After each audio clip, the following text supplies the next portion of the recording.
Welcome to the Christina Crook Show. After I give you these few moments I want to be with you, you will still have the intro that welcomes you yet again to the Christina Crook Show. So forgive my redundant department of redundancy. And with that said, I wanted to add a little piece of me sharing before we start this episode. In this episode with Sally, it's a really beautiful experience because Sally was a client of mine in 2021, and I got to see how she works. I got to see how much she cares and how much she puts into her business. And I was always so inspired by the work she would do and the empathy she had for people and helping people with something that is a common roadblock when they are speaking on stages, and that's staying connected to themselves, to their soul, and really speaking from a place of integrity and a place that is meaningful for them. So I love the work that Sally does, and I think you'll enjoy this episode. She talks about her experience with Wim Hof, her NLP training, and the journey of being an entrepreneur and creating products and intellectual property that is about people really tuning into their voice and the power of their voice and the power of storytelling. So I hope you enjoy this episode as much as I did for recording it and editing it. So now here is a piece I want to apologize for those of you that listen to this podcast. I made a commitment that I would put this podcast out every Wednesday. And what I had not considered was breaks from the podcast, which is why I had mentioned on another one I would do it in seasons. I may or may not still do that. It's probably good if I do. Maybe every 3 or 4 months, give myself a couple weeks break. So I'm looking internally at how I can build that into my own process so that you get a product that is beautifully done and I take the space I need for my own personal winter and reflection, introspection, and contemplation. That has very much been where I've been the last 3 weeks. I have a lot of commitments right now. I'm in an inner MBA program that's through Sounds True, LinkedIn, and Mindful NYU. I run several groups and I have a few clients of my own.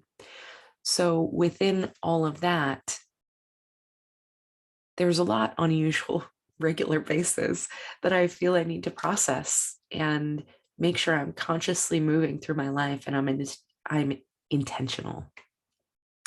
At the same time, my life has been very fast-paced, and I have felt like I've had a lot of commitments.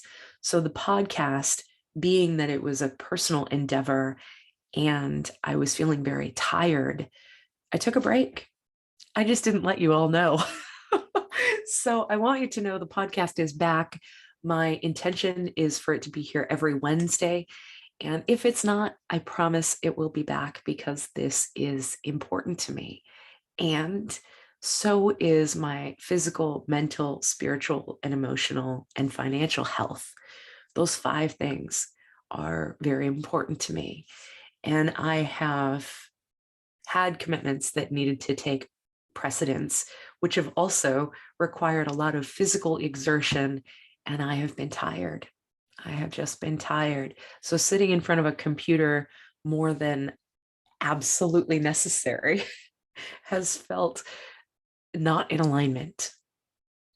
And I want to encourage you, if you're listening to this now, if you have commitments in your life that have changed or things that once resonated that don't now, or your expectations of yourself have changed, allow yourself to feel into that. That's what I'm doing. I'm always doing it. But now more than ever, I'm going, okay, what where can I trim the fat on things? Where can I get a little bit more? Where can I squeeze a little more time out for just me, just to be, just to sit, just to process, just to reflect on my day? And while I'll do my best to get this podcast out every Wednesday, which is my goal, my top priority is to make sure that I am a whole and complete human, spiritually, emotionally, mentally, physically, and financially. So, with that, I hope you enjoy this episode. If you have any feedback, what you'd like to see different, things you have questions on, or things that positively impacted you, please do reach out to me. You can go to my website, www.christinacrooks.com, or you can email me, kcrooks@empoweredhuman.com. Have a great day, everyone, and I hope you enjoy this episode as much as I did. Bye for now.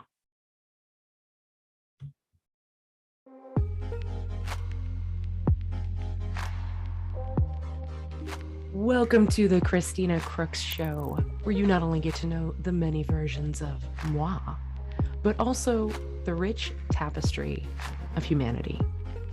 I invite you to bring your full curiosity and listen as we journey through people's stories and expertise. I hope you walk away with insights and inspiration and new possibilities bubbling up inside of your soul. The reason it's called the Christina Crooks Show is because here's the thing. I don't always want to do the same thing. I like a variety in my life. I like to explore different rabbit holes and different people and different interests.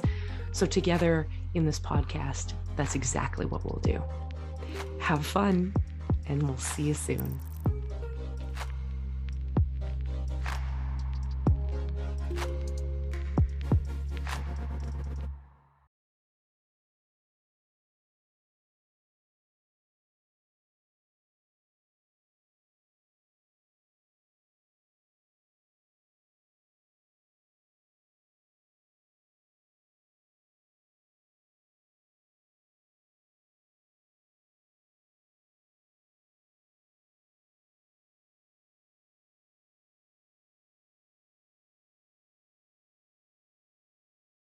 Today, I am here with Sally Proser. She is a voice and speaking coach out of Australia. And in a previous life, Sally was a TV news reporter and company spokesperson. She's also a qualified speech and drama teacher.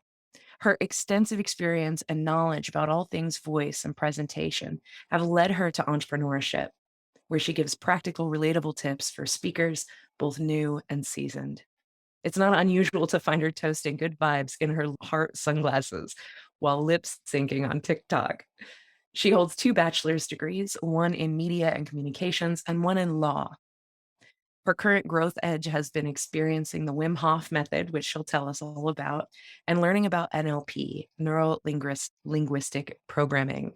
Sally was a client of mine last year, and I was telling her before I came on here, one of my favorite people to work with for a whole host of reasons. One is that this woman is brilliant, just absolutely brilliant in how she approaches her business and how she relates to people. Her voice is beautiful and so melodic in how she speaks and very intentional. But you were always on time. You were always on time, Sally. And that was just for me as a coach. I was like, yes, I don't have to track you down. This is awesome. Oh, Welcome. Christina, it is so great to be here. And I feel like I am quite a punctual person, although our sessions with our time zone differences were always first thing in the morning for me. They were always 7 or 7:30. So I guess I never had another meeting or an excuse not to be here on time. And of course, our sessions were so incredibly valuable. I did not want to miss a minute of it. I appreciated that so much. And I love that I could share it with you live on this podcast and have other people hear it, because that was just like, yes, thank you, universe. Thank you. Thank you. So, well, I do come from quite a punctual family. My sister is a terrible one. She'll get to the airport 4 hours early. Crazy things like that. It makes my life as a coach so much easier. And that's like one piece we never needed to work on was your relationship with time. you are on it. But I want to go right into your recent experience with Wim Hof because that I know was exciting for you. So tell us about that. What was that? Oh, it was incredible. So I'm not going to give you too much of a long-winded story, but I was born on the 4th of October. And in Australia, it was a spring day that was unseasonably warm, about 35 degrees. And since that day, my mum has said, Sal, you always feel the cold. I'd always have a little hat on and I'd put a scarf on. And my whole life, I remember I'd be the first one to put a jacket on or put a scarf on when other people weren't cold. So I had this story about me being terrible with the cold. And one thing as a coach, as you know, that you work through all of these stories. And so I've been working through my own and I thought, oh, I really liked the Wim Hof documentaries that I've seen. And I've always found it fascinating. How are people going into water that cold or standing in the snow and smiling? This seems wild. And so I did a little bit of research and found a fabulous woman named Leah Scott, who was trained by Wim Hof, and she runs retreats in Australia in the snowy mountains, a place called Thredbo. And I was like, I have to do this. So I signed up, 5-day expedition, and Wow. in preparation, did one ice bath. I get there and everybody is on the cold showers, the daily ice baths. I was somebody who tried to do the cold showers, but kind of like knocked it back to the hot. Like, and then each of these days, there was some kind of cold immersion, whether it be in the river. One of the days culminated in walking up a snow-covered mountain, 90 minutes of incline in shorts and a bra top, active wear. And at the top, it was -8. Wow. And I have never felt such incredible emotion in my life. I started crying, tears just came out, and I felt great. I felt amazing. And you mix it with the breathing, you learn the breathing method as well. And what it's about is putting your nervous system into that shock, getting it to regulate itself. It's in that shift that the power is there. And then it makes you better to deal with response in regular life. But the thing that really stood out for me is possibility. Mm. Possibility, if somebody had said to me, even before I went, you are going to be standing on the top of a mountain in -8 in like practically naked. I'd say, oh, that's ridiculous. You're going to get hypothermia. No one can do that. And it's really interesting because people say that to me now, you can't do Right. that, but you can. So I got myself thinking, wow, well, what else have I decided I can't do that I can do? Mm. Mm. Those kind of experiences are so incredible for really not just pushing us to our edge, but reminding us of the possibility of life. Like my experience was with fire and walking on fire at a women's event. And I know we spoke before that you have a thing coming up where that's your next thing. So I'll tell you my story in a second, but tell me about that coming up. Are you excited?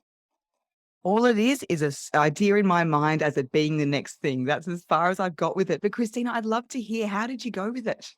Yeah, so it was called Emerging Women Live, and it was held in downtown Denver in Colorado in the States.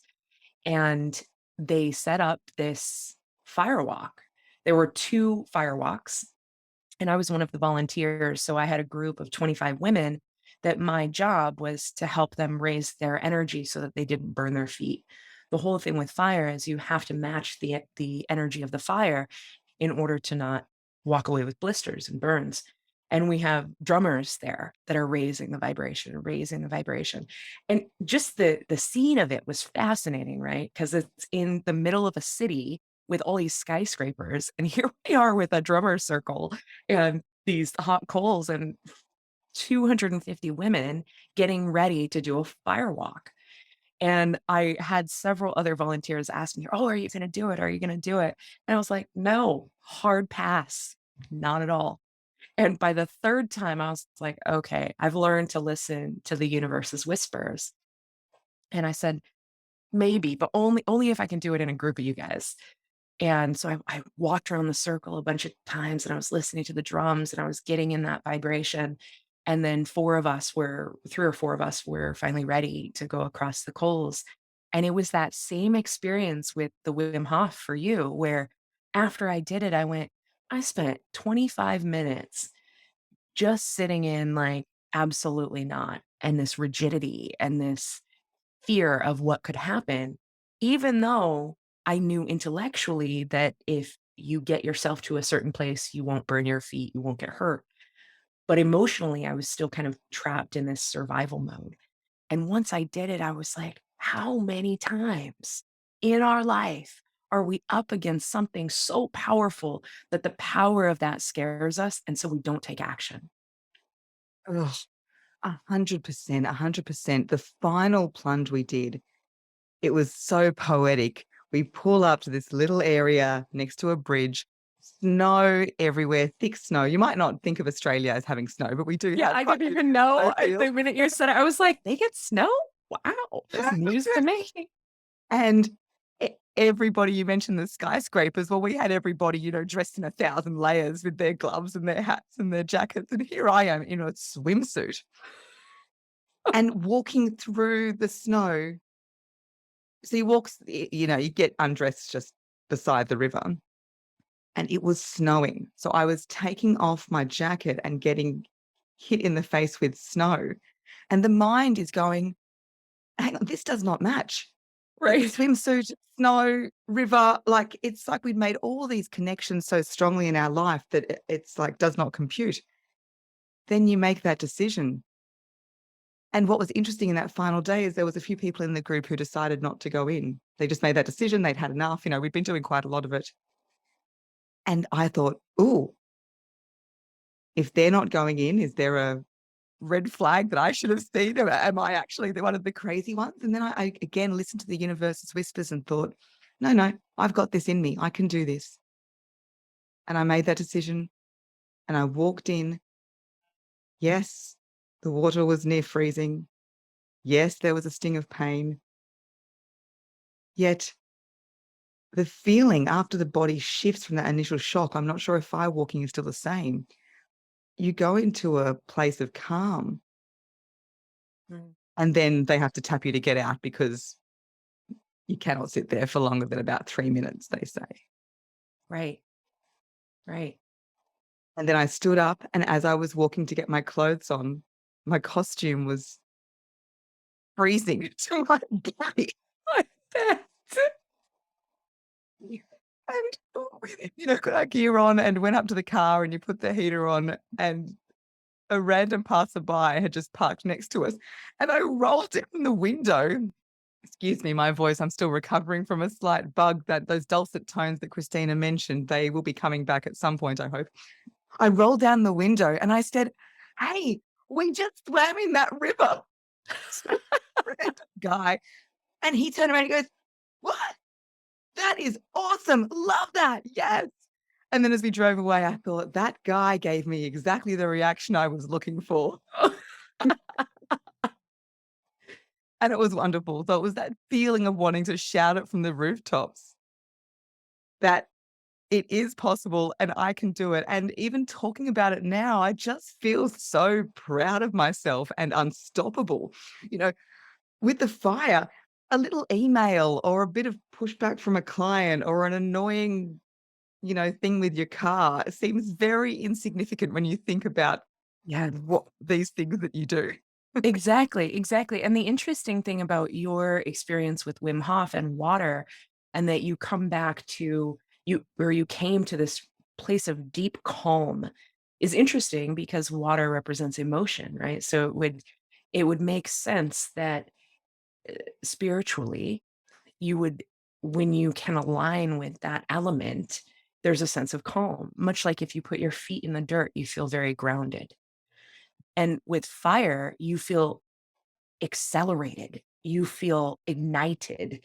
And it's this really powerful experience where once you've done it, and we didn't run across it, we kind of skipped across it, like, but we didn't walk super slow, but we didn't like dart across it either. And it was probably 50 feet long at least. So, if you're standing there thinking, I'm going to burn my feet, I'm going to burn my feet, I'm going to burn my feet. Yeah, you're probably going to burn your feet. But when you're on it, you're not thinking that. You're thinking, wow, I'm walking with fire. And when you're done, it's this exhilaration of what's next. How many times have I been so afraid to take that step into the fire that is life? And how can I do that now? Absolutely. And the Henry Ford quote, if you think you can or you think you can't, you're right. That really resonated for me.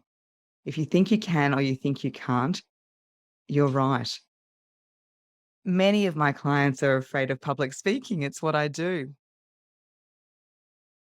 And the biggest part is making that choice, making that decision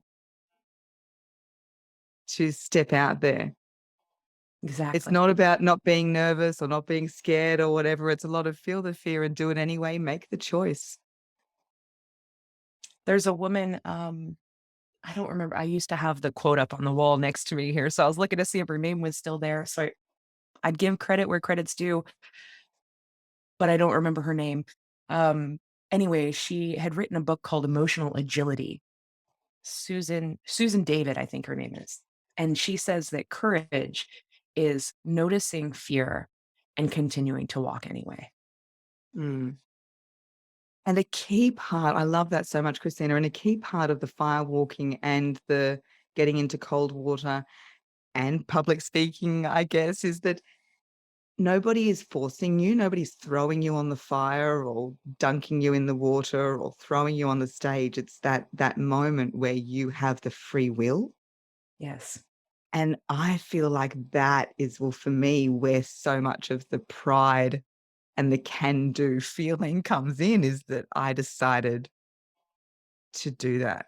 And that's so important for someone who models in an arena that is laden with fear, right? Like so many people are terrified of public speaking. And it's something that I that part has never resonated with me because speaking doesn't scare me. But that's I guess I'm not typical that way. And I've realized that in my adult life, and you work with people that is a fear for them and they want to be on stage, or maybe they're working for a company that they need to be on stage. And so they have to get through these hurdles for the sake of their job or for the sake of their dreams, whatever it may be. But for you to then model that same behavior in yourself by finding the things that scare you, like not ever wanting to be cold, and then going on a 5-day Wim Hof expedition where you're plunged into cold. Absolutely, and it's the power of the story as a journalist, that was my currency, stories. Yeah. Now I'm so fascinated by the stories that we have told ourselves for so many years. I heard a great quote about fear being a bad story that we make up about something that hasn't happened yet.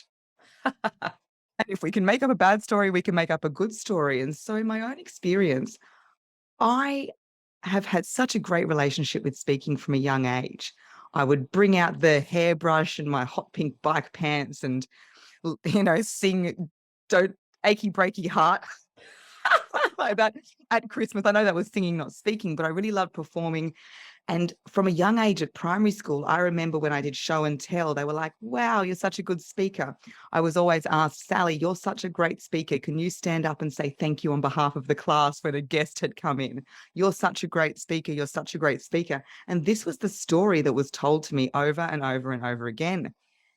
And I wonder, had that story been different, I probably wouldn't be a great speaker and wouldn't be doing what I'm doing today. I feel the way I do about speaking because of that story that's been programmed from a young age, I feel. And so that's where so much of the work is. I know that similar work you do as well, Christina, is in finding where these stories are and healing them on the timeline, Yes. changing those stories and realizing that we have the power to do that. Well, because like you said, we're making up stories all the time. We're making up stories about our reality. We're making up stories about ourselves. We're making up stories about other people. And if you're unconscious or unaware or unattentive or unintentional, whichever un you want to pick, you're not going to see that the stories you're making up. You're going to treat them as facts or treat them as truth, as things you see. But the more you dig into you, the more you listen to your own whispers, the more you recognize and own your belief systems that you have and acknowledge the fact that you have the power to change them as the creator of them. Now you can write your story however you want. And that's what I love about beliefs. So speaking of beliefs, tell me about your experience thus far in NLP and how that's impacting some of your courses that you have. Yes, the journey of NLP, it has been life-changing and has really helped me even more so than I already did understand the power of language and of word choice Mm. and the power of the mind. During one of the days of the training, I felt like horrible congestion. The feeling where you just feel like you could sit over a steam bowl and things will just drain out forevermore. Sorry about that visual for everybody. Now, this is quite common because it is the stuff coming up, the issues live in the tissues. Oh, that's a great line. I haven't heard that before. That's excellent. Yes, my eyes as well were like weeping this kind of stuff, and the trainers were saying, "What are you not seeing?" I was like, "I don't know." And so we did this exercise where they asked, "What color is it? The congestion? What color is it? What shape is it? Is it 3D or flat?" And moving that energy up higher. Now, what color is it? What shape is it? And it was getting flatter. Okay, move it up now to the top of your head. And with your mind, you're moving that energy. And I don't know, you throw it out the window and, I don't know, bury it and send it to the core of the earth or into the sewerage network or like whatever it is that you could do. And again, one of those things I wouldn't believe it if I hadn't experienced it. I was taken through the process and I was like, okay, actually, yes, I do feel better. Was I magically cured immediately? No, but I did feel so much better. And that was just one of the small exercises with NLP. I'm doing my master prac towards the end of the year. And it's such a powerful way of looking at things in relation to those stories that we've been talking about. For example, and this is something that links to what I do in speaking training, is the issue the feeling we have in our body or the label that our mind gives it? Anxiety and nervousness are a fantastic example of that. So I feel nervous, I feel anxious, I have anxiety. Breaking that down to, well, actually, what is going on in your body? Nerves and excitement feel the same way in the body. Is it the heart beating faster? Is it the butterfly feeling in the tummy? Is it doing somersaults? Is there a sweatiness in your palms? And then focusing on that physical symptom and just addressing that rather than making up a negative story. So with nerves, people say, "Sally, do you get nervous?" I say, "Yes, I do. And I love it. Bring on the nerves, baby. I love it." Yeah. Nerves are fantastic. It is the fuel that bubbles up in my stomach so I can go out there and share my voice with the world. To me, it is my heart that starts cheering for me. It's the soldiers that start working inside me, and I love it. So the nerves aren't the issue, it's the relationship with the word. So if you think nerves must mean I'm bad, must mean I haven't practiced enough, the audience is going to hate me, and it's the rabbit hole that you go into, which is the problem, not the physical symptoms of the nerves. 100%. And the piece I wanted to add to that is for me, it's kind of a trigger moment. If I'm feeling nervous about something, the the thought that follows that bodily feeling That internal feeling is, ooh, this is my growth edge. Ooh, there's an opportunity here. There's something I don't know here. Because my comfort zone is knowing, having the answers and knowing what happens next and how to support someone or how to support myself. So if I'm in a position where nerves come up, then it's, ooh, there's something to learn here. And I get really curious about what's going on and what's interesting about the situation. I found the more curious that you become about your thoughts and about your behaviors, and when you go, "Oh, that's interesting," or you might say something or do something, you go, "Oh, I see that old pattern coming up. I know why I've done that." And the more you have that observer, the more you realize, or for me anyway, it's like, who are you? How can you truly be this person saying those things and doing that behavior when you've got part of you that's observing it? It's like, it actually sounds quite deep. For me, it's helped me be so much more forgiving to myself. My higher self comes out to play a lot more because I'm listening to her a lot more. And so she's there a lot more. And you can almost create that distinction between who you really are and what are your automatic programs that are coming into play. Yes, yes.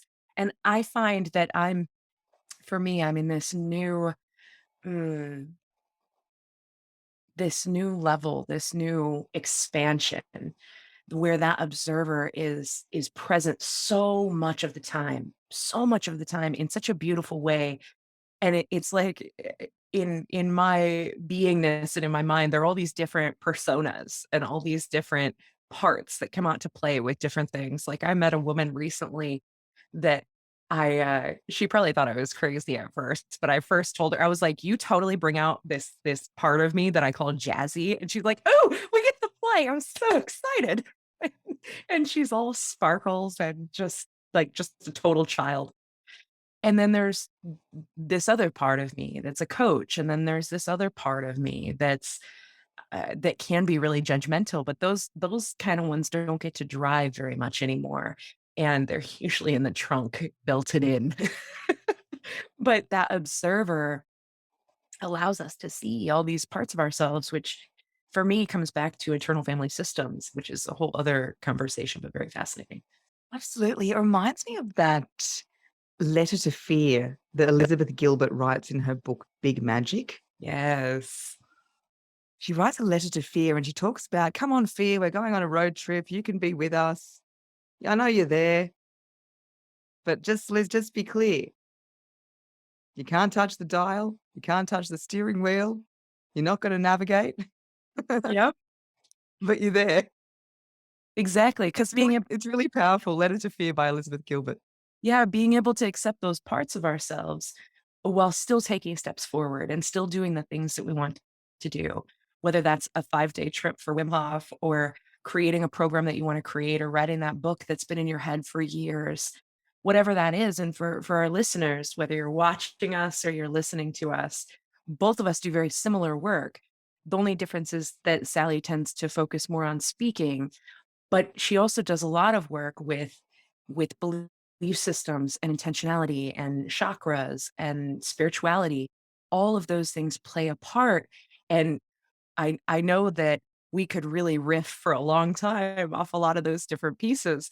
And but being conscious of time, I want to come back to some of the programs that you're running. So tell me about speaking from your soul. Speak from your soul. That really came from my soul. The voice is the organ of the soul. The voice is the organ of the soul.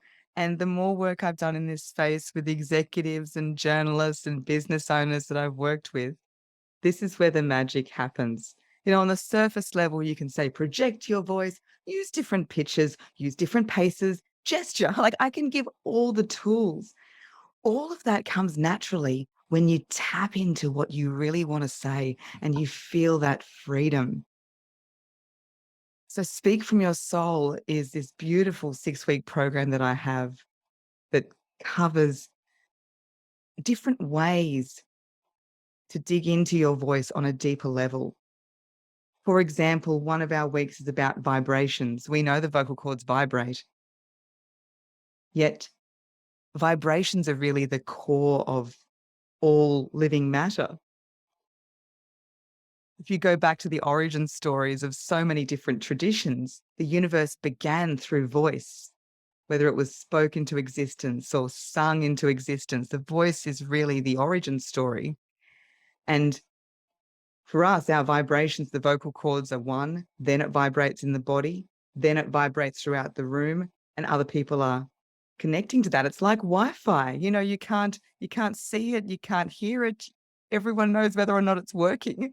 And people are the same. We have that vibration whether we speak or not. And then when we do speak, it's like amplifying that, Amplifying our beingness. 100%. amplifying our beingness. So beautiful. Yeah. I really wanted you to speak a little bit about that, because when we were working together, you were working on that. And it was beautiful to see your process and to see the back end and to see how much you cared about engagement and how much you cared about your clients and how much you cared about their experience and how things were landing for them and whether or not they were getting out of it what you wanted them to get out of it, and or that they were walking away with valuable usable tools that they could take into the world. And not every coach comes from that. There are a lot of coaches that only focus on what the data says and what their numbers are and what they make from it.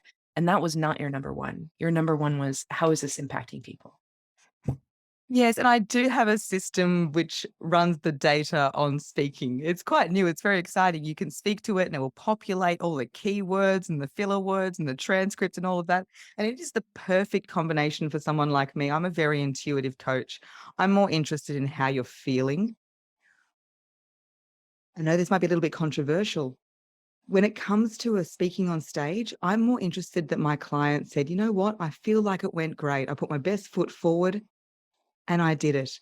I'm more interested in that than somebody who goes up there like my old self, goes up there, does an amazing job, but then enjoys spending the next 3 days beating myself up about how it wasn't as good as I liked it. Right.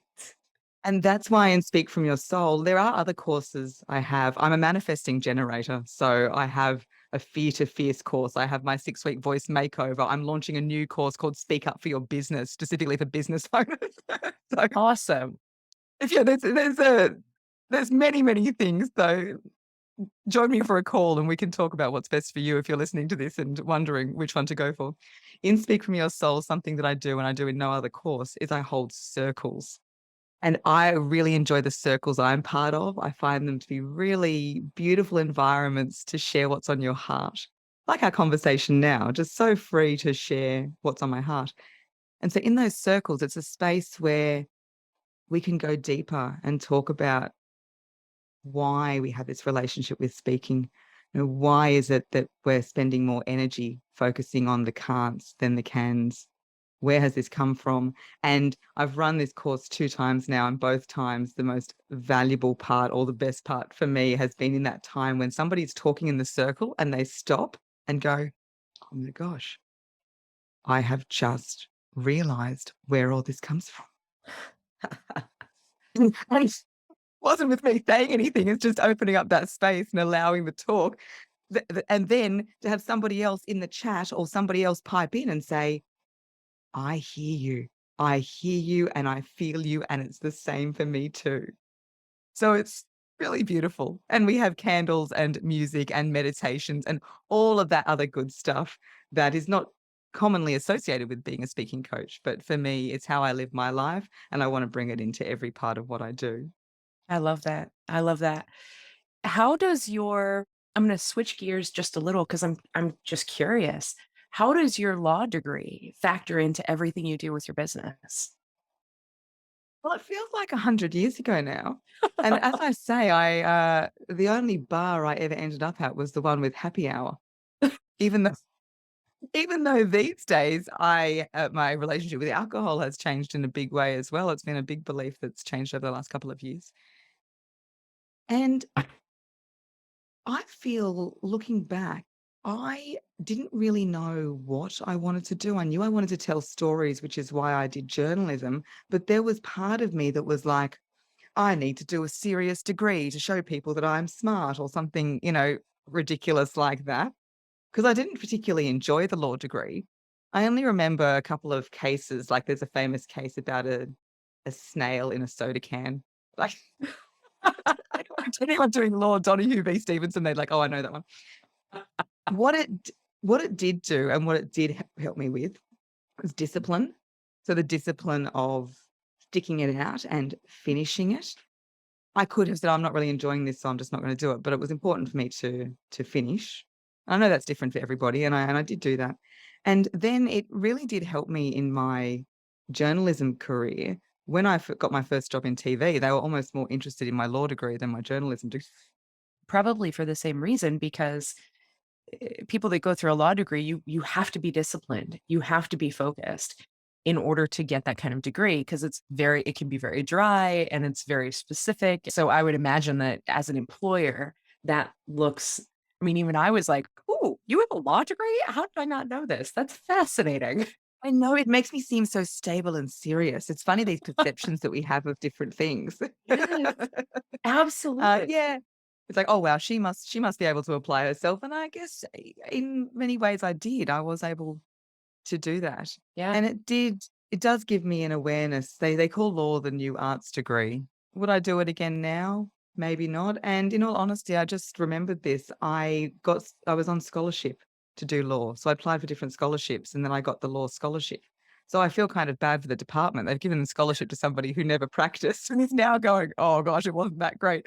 But you It do, gave me confidence as well. Like as a reporter going into a courthouse, I had that confidence because I had that understanding of how things work overall. And it also, because it was 5 years to do the double degree, and I did a year in Brazil before I went to university. I did a gap year in Brazil.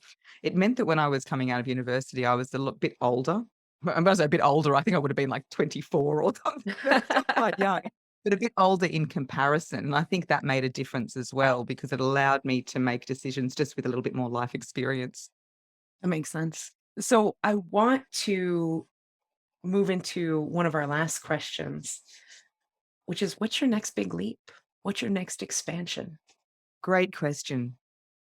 I want to keep pushing my potential in areas that excite me. So, for example, I've got no desire to go bungee jumping or Me anything either. extreme like that. The fire walking really interests me. I'm keen to follow that. And just growing the vision. Speak from Your Soul, the book, getting that written, speaking on bigger stages, reaching more people, and helping people find their voice from that soul level. Because when you unlock that, everything else comes so much easier. And it's not just in your career or in your business, it's in your life. I think back in my life, where have need to speak with correct grammar here, where have my speaking skills helped me the most? And sure, I've done live television and I've spoken to the media on behalf of a company and I've done amazing presentations and all the rest of it. But the things that have stood out have been speaking at my best friend's wedding, giving great speeches at birthdays, being able to do the eulogy at my dad's funeral. That would have been the hardest of anything. Yet having all that experience and having that connection with my voice, knowing how to breathe, knowing how to let the emotion flow through my voice without letting the emotion hijack the whole thing was incredibly powerful. And to do that and feel like I'd really said what I wanted to say for him. And then, of course, to have so many people come up afterwards saying, wow, that was just such a beautiful thing to do. I did have my sister by my side as well. And I was like, wow, this is why it matters. It's about using your voice in those moments that really matter. And being in a position where I can help people do that, I just want to do it on a bigger scale. Bigger scale. Let me say that with a little bit more vocal vibration. Bigger scale. Bigger scale. I I kind of lied. I said that was my last question, and I do have one more. What in your you've been an entrepreneur about 3 years now, right? Full. Almost 4, almost 4. So in the last 4 years of your entrepreneurship journey, what has been one that pops to mind when I ask this question? One example of a challenge, a big challenge that became a transformational experience? I will be very honest here, and I will say that it was a revenue dive. So what had happened is I was going well, having, quite good months at a particular number. And then it was March this year. It had dove like to less than a quarter of what I'd been used to Mm, coming in. And the thing was, I hadn't gone on holidays, nothing had changed. Everything was the same. My marketing was the same. My social media was the same. I was Googling myself to see if I'd been cancelled and didn't know about it. what is going on? Big campaign against me that I don't know. Like, it was very weird. And I had this these thoughts coming in going, why have things dried up? Why has this all stopped? But then I, of course, knowing about mindset, I was like, I'm just calling in more of this energy. And it was a powerful time for me because I was able to turn it around. And this is something that we've spoken about as well, Christina. So I've never forgotten what you've taught me about this, in that I cannot link my sense of self-worth to sales. Remember when we had that conversation? I do.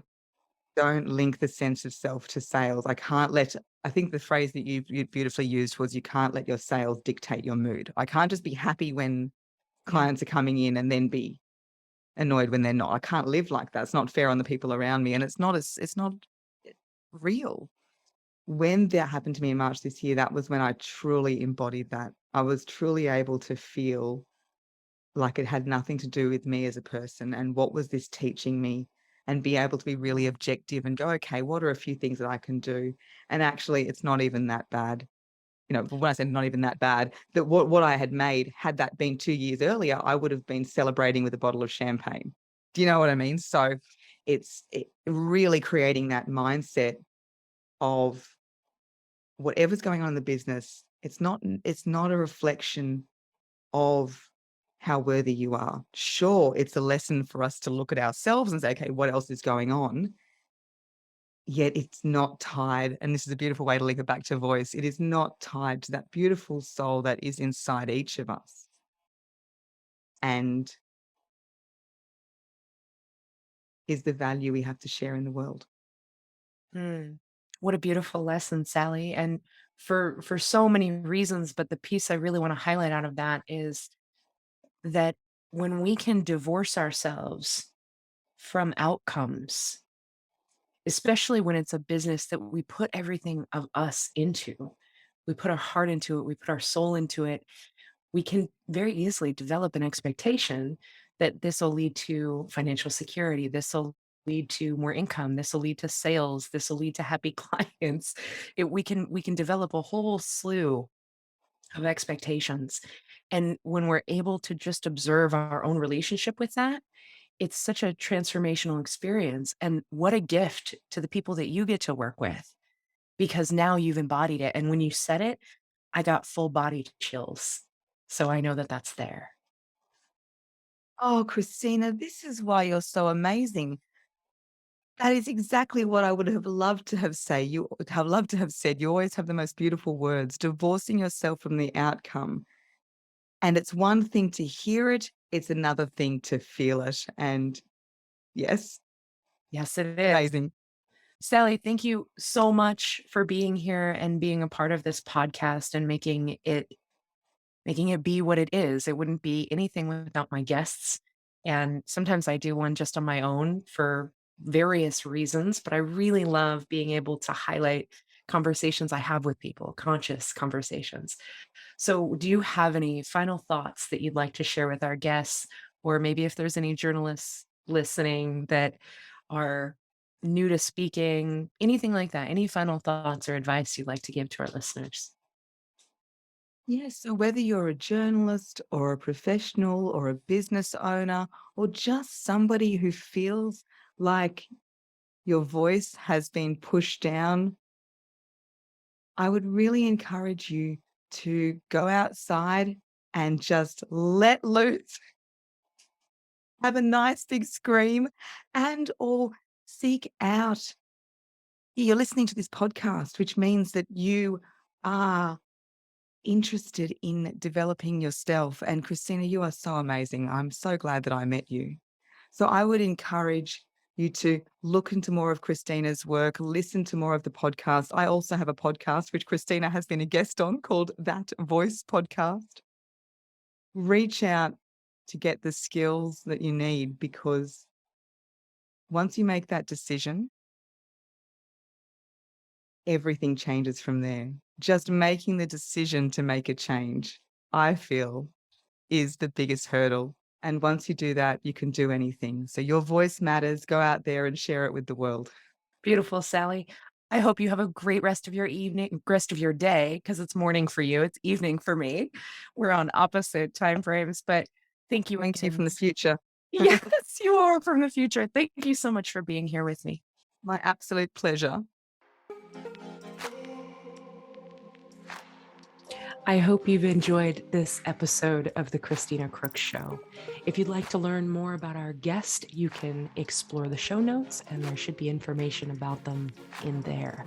If you'd like to reach out to me personally, you can go to my website, ChristinaCrooks.com, and learn about different offerings we currently have, or set up a call with me personally. I hope that you take away some insights and some new inspirations, some new zest for life. And I hope, above all, you have a really great day.